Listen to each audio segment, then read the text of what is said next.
안녕하세요, 찰리브라입니다. 시세가 급락을 해서 여러분들이 아마 다 모든 분들이 스트레스도 많이 받고 되게 힘드실 거예요. 그리고 밑 빠진 독에 물 붓는다는 어떤 그런 느낌을 되게 많이 받으실 거예요. 특히나 요 근래 이 시장에 이제 참여하신 분들, 그리고 뭐 지난 몇 년간을 아니면 뭐 5년 이상 뭐 그렇게 버티신 분들 같은 경우는 그냥 뭐 이 정도 장세야 뭐 그냥 그러려니 생각하겠지만, 제가 이제 우려스러운 거는 요 근래 특히나 이제 대출 받아서 투자를 하셨던 분들 같은 경우는 그 심리적인 어떤 그게 더 크죠, 사실은. 그러니까 대출은 웬만하면 해가지고 이제 가상자산에 투자하는 거는 저는 진짜 말리고 싶고, 설상 기회가 온다고 하더라도 누누이 계속 제가 말씀드렸던 이유가 사실 그랬던 거고, 어저께 이제 조금이라도 막 이렇게 올라간다고 사람들이 막 환호할 때 조금이라도 덜어내셨던 분들 같은 경우는 그나마 저가로 매수할 수 있는 기회가 조금 생기셨을 거고, 그래서 조금 떨어지면 또 이제 폭락한다는 사람들이 엄청나게 많이 나올 거예요. 그리고 여러분들 아마 더 잘 아시겠지만, 그리고 조금 또 올라가면 뭐 폭등할 거야, 정고점 간다 막 이게. 그러니까 그게 아니라니까요. 두 개 다 틀려요, 그 말 자체가. 자, 일단 현실적으로 가서 또 말씀을 드리려고 하는데, 이분이 사실은 이렇게 이런 차트적인 관점으로 간다고 얘기한 게 한 이틀 전이거든요.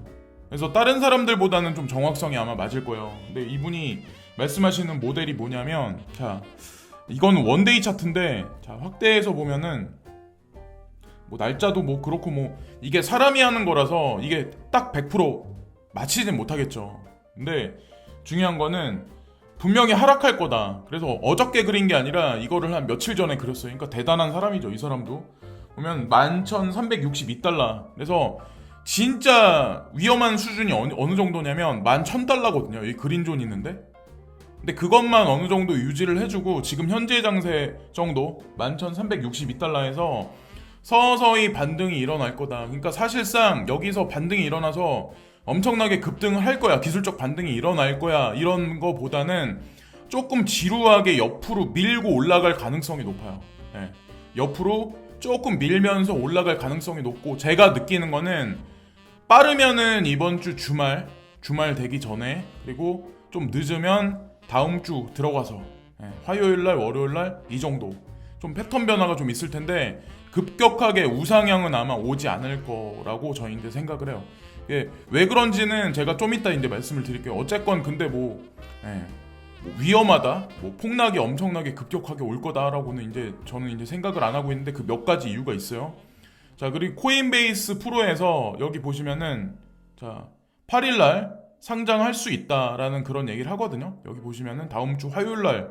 그러니까 제가 좀 중요시하는 게 패턴이 뭐냐면, 이런 대형 거래소에서 신규 알트코인을 상장할 때 그 날짜를 되게 많이 봐요. 그리고 여기 보면 UMA, 우마라는 코인이 있는데, 이게 USD, 그리고 BTC 페어, 유로 페어, GBP, 파운드와 페어. 그러니까 이 코인도 사실 잠재력이 있는 거죠. 원래는 보통은 하찮은 코인은 이렇게 페어를 많이 주지 않아요. 그래서 내가 가진 코인이 코인베이스에서 페어가 많이 돼 있나, 그것도 보시면 그 코인의 중요성에 관해서 여러분들이 아실 수 있고, 다시 한번 이제 말씀드리는데, 빠르면 주말, 늦어도 다음 주, 그러나 급상승은 없다. 이건 그냥 제 느낌을 말씀드리는 거예요. 급상승은 없고 기술적으로 약간의 진폭이 있긴 하겠지만, 여러분들이 원하시는 급등장으로 오려면 지금은 아니라는 거죠. 지금은 아니라고 이제 저는 생각을 해요. 자, 뉴스도 한 가지 이제 더 해주는데, 저 보세요. 아마 여러분들 이미 어저께 오후에 보셨을 거예요. 꼭 이상하게 이렇게 급작스럽게 급락하는 장세가 오면 또 이런 뉴스를 매스미디어에서 또 내보내더라고요. 얼마 전에 북한에서 뭐 해킹했다 이런 뉴스가 나오면서 뭐 218개, 280개의 뭐 계좌를 뭐 거래 정지시켰다 막 이런 얘기도 나왔잖아요. 근데 국내 1위 암호화폐 거래소 빗썸을 전격 압수수색한다. 그러니까 신규 투자자들은 아마 겁을 되게 많이 먹으실 거예요. 내가 어디다가 거래를 해야 돼? 빗썸도 이런 식으로 지금 그런데? 코인빗도 그런 일이 있었죠. 코인빗인가 뭐 그 거래소가 그런 게 있었죠. 근데 어쨌건 빗썸 같은 경우는 격이 틀려요. 누누이 말씀드리지만 빗썸은 뭐 정부에서 전격 수사를 하든 무슨 짓거리를 하든, 여기는 제가 개인적으로 보기에는, 제가 지난 몇 년 동안 있으면서 봐왔고 결론 내린 거는, 여기는 그 누구도 못 건드려요. 대통령이 와도 그거는 못 건드려요. 카카오뱅크를 한국 정부에서 밀어주듯이 은근히 제가 약간 느낌을 받는 게 빗썸도 마찬가지고 업비트도 마찬가지예요. 업비트는 뭐 카카오랑 관련이 있으니까. 그래서 제가 뭐 농담삼아 말씀드렸던 적이 있죠. 카카오 주식이 향후에 100만 원까지 갈 수 있다라는 거에 관해서 은근히 말씀을 자주 드린 적이 있는데 그거는 뭐 끝까지 한번 지켜봐 보세요. 어쨌든 이런 뉴스가 때마침 또 나온다. 근데 어쨌건 전격 압수수색해서 공포심을 조장하는 뉴스인데 또 한 며칠 있다가 또 다른 뉴스가 아마 나올 거예요. 공포심 조장이 아니라 다른 뉴스가 나올 거라 생각을 하고 그레이스켈 자산운용사 자 CME CBOE 조종자라는 걸 여러분들이 아시면서 그레이스켈 자산운용사를 보셔야 돼요. 자 디지털 커런시 그룹에서 CME CBOE가 사실은 관여돼 있어요. 그러니까 직접적으로 투자로 관여돼 있는 게 아니라 제가 말씀드렸죠.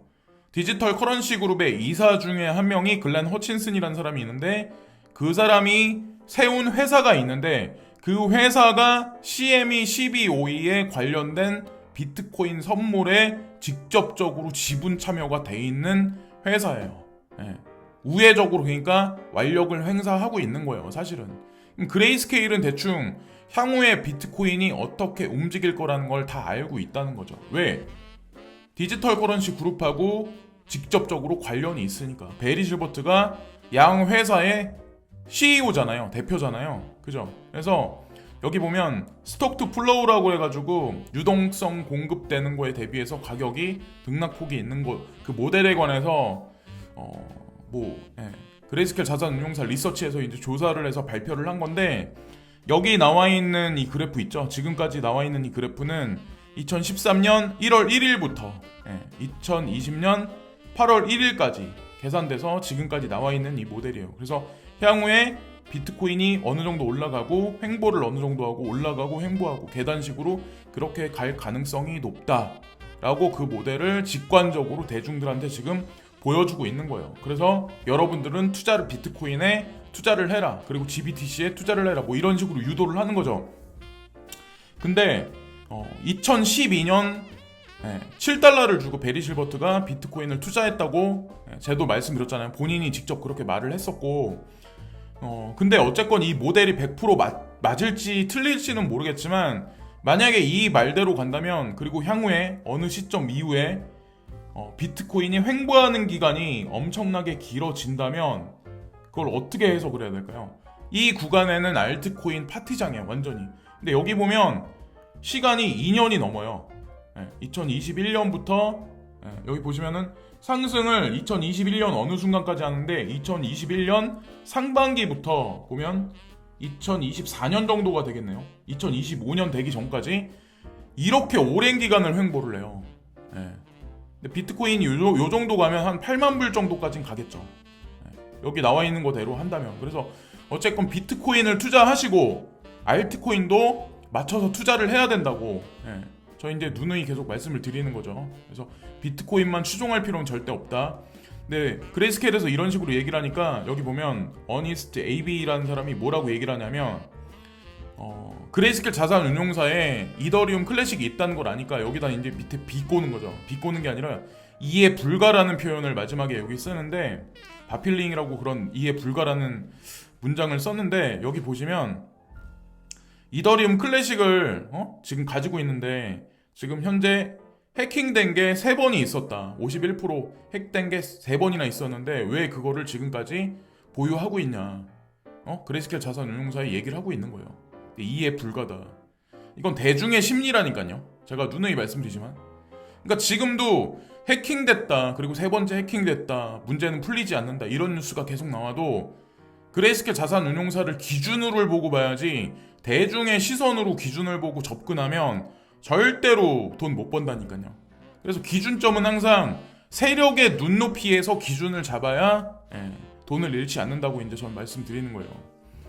다른 코인들도 물론 마찬가지겠지만 자 이거는 플랜 B에서 나온 모델이거든요. 향후에 어떻게 갈까?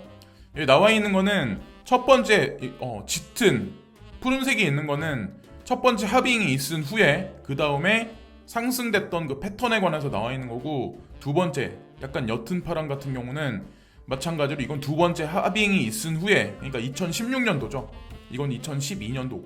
그래서 그랬을 때, 그리고 지금 세 번째 빨간색 나오는 거 있죠. 이거 같은 경우는 지금 하빙이 끝났을 때, 이번에 2020년 하빙이 끝났을 때 요 추세를 쫓아갈 거다 해서 플랜 B가 이제 이 모델을 내세웠는데, 어떻게 될지는 모르겠지만 만약에 첫 번째 하빙이 있었고 두 번째 하빙이 있었을 때 그거를 그대로 쫓아가면 요렇게 가파른 상승세가 BTC가 있을 수도 있다, 이런 얘기를 지금 하고 있는 거죠. 근데 저는 커플링으로 아마 올려놓지 않을까라는 생각을 하고, 이거는 돈 알트라는 분의 차트거든요.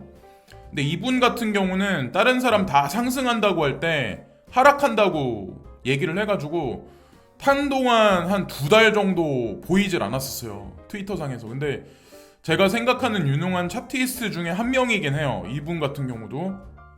근데 간만에 이제 트윗을 올리고 다른 유능한 차트이스트들이 좋아요를 눌러주고 의견에 찬성한다 이런 얘기를 했는데, 여러분들 가만히 보시면 우리는 요 부분만 보면 불안한 거야. 요 부분만 보니까. 그죠? 근데 이거를 확대해서 전체의 그림을 다 봐봐요.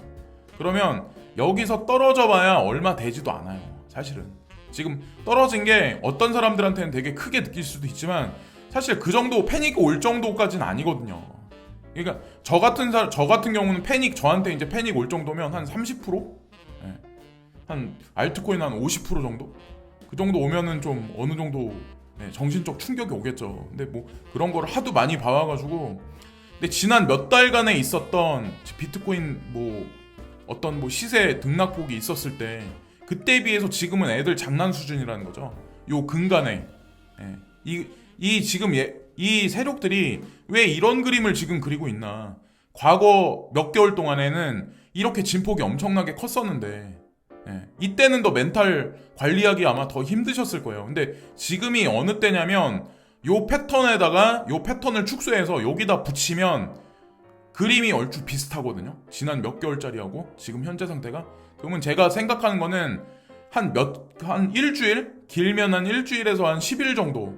그러니까 파일 코인이 나오기 전까지, 파일 코인이 25일날 나온다고 그랬잖아요. 21일에서 25일날 나온다고 그랬잖아요. 그러니까 제가 봤을 때는 10 며칠까지는 아마 요런 패턴이 나올 텐데, 찔끔찔끔 올라갔다가 또 찔끔 떨어지고, 그리고 또 올라갈 것 같이 하다가 또 찔끔 떨어지고, 막 떨어지면서 횡보장세를 그리다가 급격한 상승세가 나올 가능성이 높은 요 그림이 나오는 게 여기에 붙여질 거라고 저는 이제 생각을 하거든요. 이건 그냥 제 개인적인 생각일 뿐이에요. 제가 뭐 전문적인 차티스트가 아니기 때문에. 근데 저는 감으로 많이 한다고 말씀드렸잖아요. 그냥 뉴스나 아니면 뭐 지금 보면은 뭐 지표들 있잖아요. 인간 지표들 하고 뉴스를 뭐 반대로 해석한다거나 차트를 대입을 해서 좀 그렇게 많이 퍼즐을 맞춰 보거든요. 그래서 제가 생각하는 건 파일 코인이 이번 달 하반기에 나오기 때문에 만약에 100% 확실시하게 만약에 파일 코인이 등장을 한다면 알트코인을 쉘링할 수밖에 없거든요, 세력들 입장에서. 그래서 어느 순간까지는 좀 걱정을 많이 해야 되지만 어느 순간, 그러니까 중순 이후부터는 조금 알트코인 쪽에 휘몰아치는 파도가 다시 한번 불 거예요. 그래서 제가 예전에 말씀드렸죠, 스토리지하고 SC 코인 그리고 골렘 코인. 그래서 골렘 코인은 지금 반등 장세가 있는데 조정 장세가 들어가면 그것도 이제 사서 어느 순간까지 모으셔도 되고, 1,000원까지를 목표로 해서 1,000원까지 반등하는 거를 향후 불장이 오면 나중을 얘기하는 거예요. 지금 당장 뭐 1,000원이 간다는 얘기가 아니라. 특히나 스토리지 같은 경우는 플립사이드에서 A점을 받았기 때문에 인정을 이미 받은 코인이기 때문에 지금 조정 장세가 깊이 들어갔다고 하더라도 저가에서 손절을 하지 마시고 오히려 기회를 잘 보셔가지고 저가에 매수를 찔끔찔끔 해 두셔가지고 시세의 진폭이 나올 수 있는 파일 코인이 등장하는 시기를 맞춰서 매도 전략을 피시면 제가 보기에는 좋을 거라고 이제 생각을 합니다. 그래서 지금 당장 며칠을 보고 이런 플랜을 짜서 우리는 하는 게 아니에요. 자, 한 번 더 이제 말씀드리는데, 비트코인. 그러니까 여기서 폭락할 거라고 얘기하는 사람이 많이 없는 이유가, 그 사람들이 많이 보는 이유가 11,100달러? 11,000달러? 요것만 깨지 않으면 아직도 불리시 장이다, 아직도 나쁘지 않은 장이다 라고 말하는 공통적인 의견이 수렴되는 게 워낙 많아요. 자, 그리고 일렉트로닉 코인 컴퍼니 G캐시거든요. 그러니까 G캐시 재단하고 비탈릭 부텔린하고 같이 프로젝트를 진행을 할 거다. 그리고 G캐시, 그러니까 이더리움 재단에서 G캐시 재단한테 뭔가 후원을 했나봐요. 돈을 뭐 연구 진행비로 뭐 그래서 고맙다 막 이런 식으로 표현해가지고 트윗상에 나왔더라고요. 그래서 뭐가 될지는 모르겠지만 아마도 제가 생각하는 거는 아마 이더리움의 익명성 기능을 추가시키는 작업이나 아니면 뭐 또 다른 뭔가 하겠죠. 비탈릭 부텔린이 꼈기 때문에. 그래서 고맙다 뭐 이런 얘기를 지금 G캐시 재단에서 하기 때문에 추가적인 사항을 말씀 또 드리고, 요즘 이제 딥바이 메타가 커지면서 딥바이 코인이 하나 둘씩 시장에 등장을 하면서 가스비가 계속 올라가잖아요. 증폭되잖아요. 가스비가 증폭되니까 어느 시점부터는 딥바이 메타가 굴러가지 못하는 게 당연한 거예요. 제한적인 상승이 있을 수밖에 없는 거죠. 딥바이가 막 굴러가면 결국에는 뭐 어떤 사람들은 뭐 딥바이가 결국 이 시장을 장악할 거야. 코린이들이 항상 나서가지고 항상 그러더라고요. 근데 그럴 때는 절대적으로 매도를 해야 된다고 이제 제가 누누이 말씀드렸죠. 얼마 전에 체인링크 사태 때도 마찬가지. 그러니까 절대로 하나의 코인이 독점하는 건 없어요. 그리고 비트코인, 이더리움, 그리고 XRP. 요 구도는 지금 XRP가 아마 3강에서 4위로 태도 때문에 밀려났을 텐데 자리매김을 할 수밖에 없어요. 이미 세력들은 그렇게, 저는 나스닥 전광판에 그 세 가지 인덱스를 올려놨을 때는 다 이유가 있다고 생각하고 어느 순간이 되면 키 맞춤을 분명히 할 거라고 이제 생각을 합니다. 자, 똑같은 얘기를 또 하죠. 가스비가 올라갔다. 그리고 그에 반해서 이더리움이 매일마다 이제 데일리 액티비티 유저들이 지속적으로 지난 3개월 동안 감소를 하고 있다. 이 얘기가 지금 나오고 있어요. 무슨 얘기일까요? 이 얘기는 가스비가 계속해서 올라간다. 그러면 향후에 레이어 2에 대한 이 트렌드를 다시 한번 아마 세력들이 끄집어낼 거예요. 그래서 오미세고를 지금 그러니까 고가에 물리신 분들은, 그러니까 저가에 너무 패닉해가지고 너무 그래가지고 갑자기 급작스럽게 손절하지 마시고, 그리고 예전에 이제 저가에 들어가셔가지고 남은 물량이 있으신 분들은 향후 장세에 파실 기회가 분명히 올 거예요. 어느 순간에. 그래서 레이어 2 메타가 다시 구동이 되면 그때를 이제 노리시고, 그리고 거기에 덧붙여서 가스비가 증폭되고 레이어 2가 여기 붙여지고, 그러면 여기서 확장 솔루션이 들어갈 수밖에 없어요. 거기에 들어가는 게 이거 폴카닷 코인하고 코스모스 메타가 이것도 다시 한번 증폭이 될 거라고 생각해요. 근데 이더리움 혼자 그 엔진만으로는 이 전체 생태계를, 가상자산 시장의 전체 디앱 생태계를 꾸려나가기가 모호하거든요. 근데 이오스 같은 경우는 되게 가벼워. 사실은 딸려있는 어떤 그 식구들도 많이 없고 이더리움에다 묶여있잖아요. 그러면 요거를 제가 개인적으로 생각하는 건 뭐냐면, 코스모스하고 폴카닷이나 뭐 인터체인지 어떤 이런 코인들을 이용해서 이오스의 엔진의 힘을 빌어서 아마 이 해결을 약간 솔루션하는 그런 쪽으로 몰아가지 않을까 생각하는 건 제 개인적인 생각이지만 제가 기술적인 걸 모르기 때문에. 근데 이오스가 이더리움에 비해서 상대적으로 많이 못 갔거든요, 사실은. 그래서 이오스 같은 경우는 제가 개인적으로 생각하기에 매집해둬서 나쁘지 않다라고 생각을 해요. 이오스 같은 경우도. 참고로 플립사이드 크립토에서 S등급에 지속적으로 올라가 있는 코인 몇 개가 있잖아요. 근데 그 중에 대표적인 게 뭐 이더리움도 있고 이오스도 있는데, 이오스가 상대적으로 가격적인 면에서도 그렇고 부각을 많이 못 받았어. 근데 아마 그런 기사가 서서히 나오면서 이오스 가격이 좀 올라가지 않을까 생각하는 게 이제 제 개인적인 생각이고, 너무 많이 불안해하지 말자라고 이제 제가 말씀드리는 게, 아까 코인베이스 프로도 우마라는 UMA라는 코인을 향후에 8월 9월 8일 날 상장시키겠다 이런 얘기가 있었잖아요. 여기 보시면 폴로니엑스도 사실 죽어 있는데 얘네도 만만치 않은 데거든요. 여기 보면 YFL, YF 링크 코인을 새롭게 리스팅 시킬 거다. 그래서 아직까지는 제가 보기에는 그렇게 걱정할 만큼의 그 하락세는 나오지 않을 거라고 생각하고, 로저버가 어저께 아마 이걸 올려서 여러분들 아마 이미 이 기사를 보셨을 거예요. 그래서 향후에 11월 15일 날 그 비트코인 캐시 홀더들은 BCC를 하나씩 이제 지급받을 거다. 포크가 되면서. 그래서 걱정들을 아마 되게 많이 하실 거예요. 예전에 이제 그런 일이 있었기 때문에. 근데 비트코인 캐시와 BSV는 사실 하나예요. 그렇게 보셔야 돼요. 그러니까 비트코인 캐시 소유자가 BSV를 하나씩 받았었잖아요. 그죠? 그럼 이번에 BCC가 나오면 요거 세 개가 사실은 비트코인 캐시 하나 가격이에요. 무슨 얘기인지 아시겠어요? BSV가 사실 동떨어진 게 아니라 원래 비트코인 캐시 홀더들한테 이걸 지급해 준 거예요. 그러니까 이번에 바보짓 하는 건 뭐냐면 비트코인 캐시에서 BCC가 분리돼서 나올 때 BCC가 가격이 올라가고 비트코인 캐시와 BSV가 급락을 할 수도 있어요. 사람들이 제일 바보짓이 뭐냐면 이걸 팔고 이걸 사는 사람들. 네. 그리고 BCC가 처음에 나오면 아마 엄청 헐값일 거예요. 그러면 이거를 헐값에 파는 사람들. BSV도 처음에 시장에 나왔을 때 몇만 원 안 했었어요. 근데 지금 20 몇만 원이잖아요. 무슨 의미인지 아시겠어요? 그러니까 이게 나와서 시장에 혼란한 상황이 막 있더라도 이거를 헐값에 팔지 말라는 의미에서 말씀드리는 거예요. 참고로 BSV가 처음에 나왔을 때 아톰 릭스 랩의 정우현님 아시죠? 혹시 여러분들 아시나요? 정우현님? 그분도 어떻게 보면 이 가상자산 시장에서 상당한 입지가 있는 분이거든요. 국민은행 그 커스터디 서비스 하는 거를 이제 주도적으로 그 프로젝트를 진행하시는 대표분이시잖아요. 근데 그분이 예전에 그런 말씀하셨어요. BSV 처음에 나왔을 때 이거 사라질 거다. 팔아버려야 된다. 그분이 그렇게 말씀하신 적이 한 번 있었어요. 그래서 저 같은 경우는 그냥 헐값에 팔았었거든요. 근데 나중에 알고 보니까 이게 막 올라가더라고요. 몇십만 원까지 막 올라가더라고요. 그러니까 어쨌건 그분이 이제 전문가이시긴 하지만 완전히 100% 전문가는 없다는 거죠. 근데 중요한 건 결국에는 홀딩한 사람들이 다 승리자였어요. 그냥 그런 관점으로 비트코인 캐시를 지금 모아 가시면 되고, 대중이 바라보는 시각은 뭐냐면 여기 보시면 비트코인 캐시가 결국에 자연스럽게 죽을 거다. 이제 곧 죽을 거다. 이런 얘기를 하잖아요. 대중은 이런 얘기를 할 수밖에 없어요. 결국 내 살을 깎아서 하나를 또 뽑아내니까 당연히 그 값어치는 사라질 거야. 이런 얘기를 하지만 자 여기 보시면 이러면서 비트코인도 죽일 거다. 이런 얘기를 하는 거죠.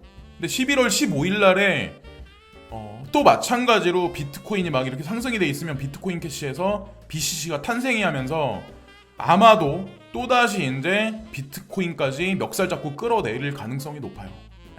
그때를 이제 트레이딩 관점에서 잘 이용을 많이 하셔야 된다고 생각하고, 이 사람은 뭐 경험이 있기 때문에 이런 얘기를 할 수 있는데 마켓캡에서 10에서 아마 밀려날 거다 이런 얘기까지 지금 하고 있는 거죠. 근데 이거는 대중의 생각이라니까요.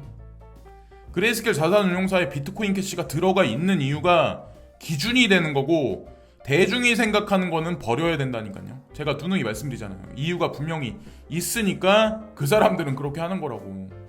필박이라는 이분이 자 여기 사진 한 장을 이제 던지면서 지금 현재 2020년도에 미국의 경제 실상에 관해서 풍자하는 어떤 그 사진이거든요. 여기 앉아 계시는 홈리스 분이 있죠. 여기 보면은 로컬 패밀리 비즈니스 지금 현재 이런 상태다.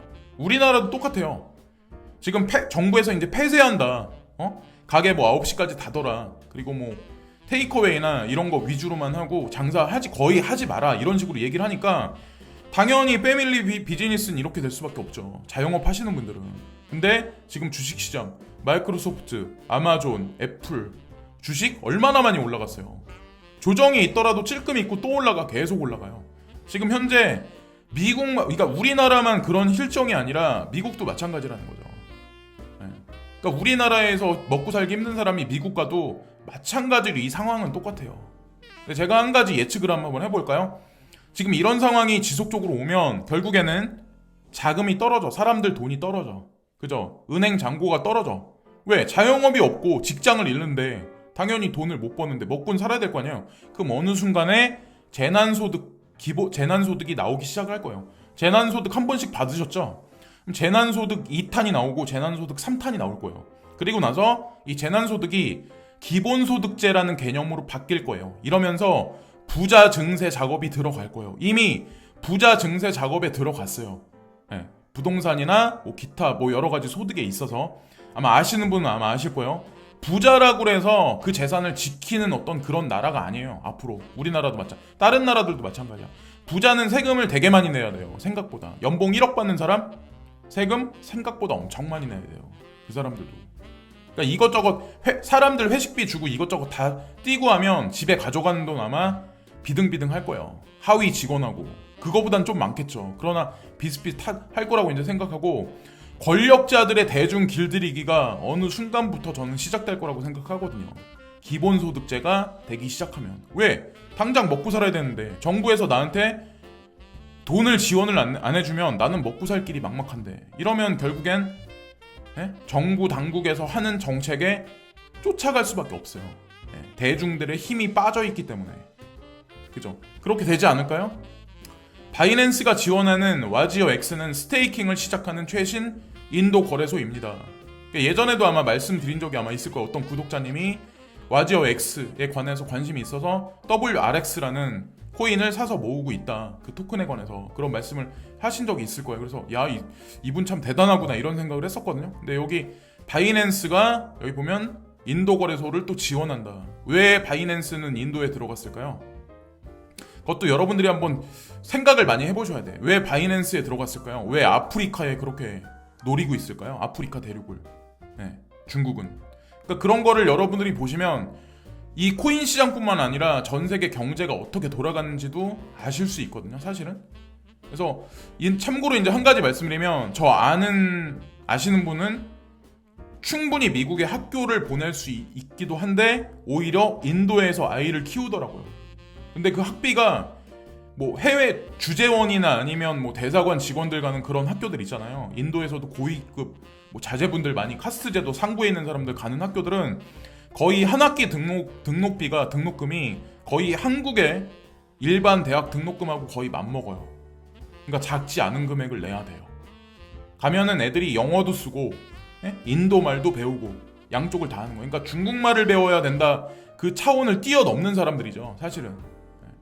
저 같아도 제가 만약에 자식이 있으면 저도 인도로 보내겠어요. 인도 가서 전 살겠어요. 제가 지금 만약에 뭐 여러 가지 자유로운 어떤 그런 게 있었다면 아마 가 있었을 거예요. 지금도 거기가 나쁘지 않다고 판단했었으니까. 그래서 이제 저도 뭐 한동안 있었으니까.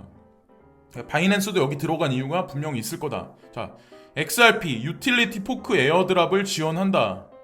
이 뉴스를 아마 아실 거고, 플레이어 네트워크를 통해서 스파크 토큰이 지원이 될 거다, 이런 얘기가 나왔는데, 날짜적인 관점에서도 나왔죠. 여기 보시면 12월 12일 날 XRP 레저에 스납셋이 진행이 될 건데, 우리가 기존에 알던 거는 비트루잖아요. 비트루. 이 하나의 거래소인데 업홀드까지 지원을 해줄 거다. 그리고 업홀드까지 지원해준다는 얘기는 향후에 아마 제가 생각하는 거는 뭐 바이낸스, 코인베이스에서도 분명히 이런 거에 관해서 얘기가 나올 거고, 환기가 될 거고, 국내 뭐 4대 거래소 내지는 다른 거래소들도 뭐 꿀꺽 하겠어요. 지원해주겠죠. 뭐 이게 워낙 큰, 시총이 워낙 큰 코인이기 때문에 꿀꺽 한다면 저는 그건 말도 안 된다고 생각하고, 영국의 챌린저 뱅크, 미국인 대상 BCH 라이트코인 거래를 지원할 거다. 기존에는 비트코인하고 이더리움만 지원했는데 비트코인 캐시와 라이트코인까지 이제 미국인 대상에서 영국 은행이 지원할 거다, 이런 얘기를 지금 하고 있는 거고, 되게 아이러니한 상황이 있는데 지금 달러 인덱스는 올라가요. 그러면서 주식시장도 같이 올라가요. 이게 매크로가 말이 안 된다는 거죠. 이게 원래는 달러 인덱스가 원래는 올라가면 주식시장은 원래 꺼져야 돼요. 근데 달러 인덱스와 주식시장은 또 같이 올라가. 근데 금값은 또 까져. 금값은 까지는 게 맞아요. 달러 인덱스가 올라가면. 가상자산도 지금 떨어졌잖아요. 그러니까 이게 어느 장단에 쿵짝을 맞춰야 되는지, 이게 매크로가 말이 안 되는 거야. 한마디로 뉴 노멀이라는 거예요. 말도 안 되는 거예요, 이건. 그러니까 중간중간에 이제 조작질은 있는 거긴 하지만 어쨌건 거기서 끝까지 잘 살아남아야 된다는 거죠. 그거에 관해서 이제 한 번 더 이제 말씀드리고, 그레이스케일 자산 운용사에서 뭐 한 가지 거시적인 관점에 어떤 그 한 문장을 던졌는데 뭐라고 얘기를 하냐면, 여기 보시면 지난 12개월 동안에는 뭐 다채로운 자산에 투자가 진행됐던 거는 71%였다. 근데 여기 보시면 2020년 2쿼터 들어서는 81%로 다채로운 자산에 투자하는 게 증가됐다. 아마 아실 거예요. 다채로운 자산이 뭔지. 기존에는 비트코인 위주로 해서 운영됐었다. 사람들이 많이 투자를 했었다. 이게 71%. 근데 81% 10%까지 늘어났다. 그러니까 10%가 증가한 거예요. 지금 여기 알트코인에 들어간 게. 그래서 비트코인, 이더리움, 클래식, G캐시, 이더리움, 그리고 디지털 라지캡 펀드, 그리고 비트코인 캐시, XRP, 라이트코인, 호라이젠, 스텔라 루멘. 그래서 다채로운 코인에 알트코인에 좀 약간 비중이 점진적으로 기관 투자가들 자금이 늘어나고 있다, 이런 거에 관해서 얘기를 하고 있는 거고, 지금 오늘 아침에 나온 거거든요, 이게. 네, 오늘 아침에 뺀 건데, 뭐 비트코인이 마이너스 2.73% 빠진 거는 진짜 오랜만에 보는 것 같아요. 근데 오히려 여기 보시면은 이더리움은 좀 가격 지지를 생각보다 잘하고 있어요. 그러니까 비트코인을 상대적으로 지금 많이 빠진 거고, 이더리움 클래식은 거의 빠질 만큼 빠졌다고 보시면 되고, 보시면 호라이젠도 바닥을 치고 약간 지금 올려놓는 상태라고 보시면 되고, 라이트코인하고 스텔라 루멘은 되게 많이 뺐네요, 이번에. 되게 많이 뺐고, XRP도 거의 빠질 만큼 빠졌다고 보시면 돼요. 제가 이제 느끼는 거는, 요걸 보고 맨날 느끼는 거는, 그리고 어쨌든 오늘도 반복해서 말씀드리는데, 디파이 관련한 뭐 여러 가지 코인도 있고 여러 가지 신규 알트들도 많이 나오는데, 여기에 나와 있는 알트, 특히 뭐 비트코인이든 뭐 알트코인이든, 이 포트폴리오를 왜 만들었을까? 베리 실버트가 2012년에 7달러를 주고 비트코인을 샀던 사람이 왜 이 포트폴리오를 만들었을까? 그거를 곰곰이 한번 생각들을 한번 해보세요. 저도 많은 생각을 하고 나서 저도 이제 쫓아가기 시작을 했던 거거든요. 뭐 비트코인 캐시에 관한 것들, 이더리움 클래식에 관한 뭐 여러 가지 안 좋은 뭐 그런 것들, 그런 거는 그 기준은 그레이스케일 자산 운용사를 기준을 삼아야지, 개인들이 한마디 한마디 던지는 거는 어차피 그 사람들 코린이라는 거예요. 코린이가 말하는 거에 막 이렇게 저렇게 흔들릴 필요가 없다는 거죠. 제가 오늘도 이제 반복해서 말씀드리는데, 지금까지 찰리 브라운이었고요. 막 시세 등락폭이, 급등락이 있는 상황이 어느 정도 진정이 되고 우상향이 점진적으로 오는 거는 좀 시간이 걸리긴 하겠지만, 그렇게 많이 걱정하실 것까지는 없다고 생각을 합니다. FATF 그 회의도 얼마 남지도 않았어요. 특히나 이번 달 말 정도, 중순 이후부터는 파일코인, 메타가 서서히 이제 돌아가면서 알트코인 붐이 다시 한번 올 테니까 너무 걱정들 하지 마시고 그러시면 될 거라고 생각합니다. 지금까지 찰리 브라운이었고, 오늘도 즐거운 하루들 되세요. 구독과 좋아요, 끝으로 부탁드리겠습니다. 오늘도 진심으로 감사합니다.